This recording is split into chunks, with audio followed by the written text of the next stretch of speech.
Final time समाप्त भइसक्यो दुई दल बराबरी हो 0-0 गोलको बाद यो पहिलो पेनल्टी सुट आउट गोट एफसीबाट jersey number 60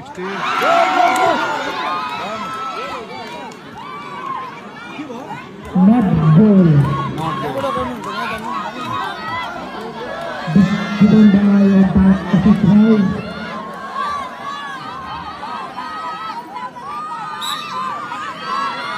चित्रेबाट jersey number 14 goal declared by umpire. Goat एफसीबाट दामी गोल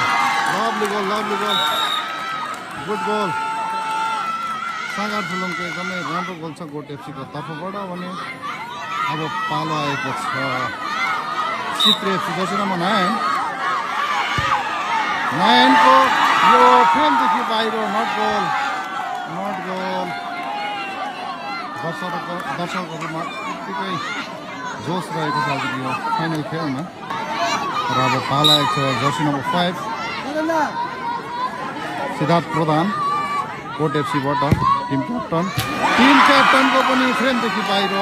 नट गोल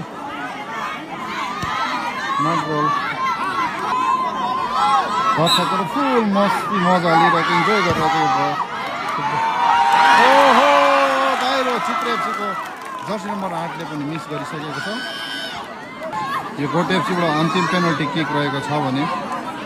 यो गोल एकदमै उहाँले फ्रेमभित्र लाउनु पर्ने छ बराबरीको लागि नट गोल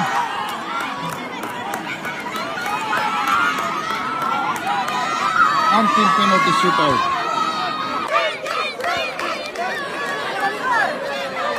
मेन्टिसको प्रतीक्षामा ओके यहाँ पेनल्टी विषय लिएर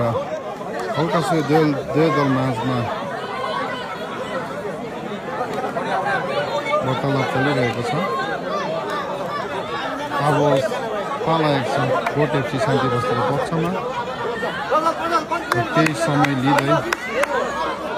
प्रज्वल तामाङलाई दिएको छ यो penalty kick short and that penalty kick गराइरहेको छ सर्ट एन्ड डेटको निम्ति प्रज्वल तामाङको गोल फ्रेमदेखि बाहिर नट गोल नट चित्रेबाट जर्सी नम्बर 14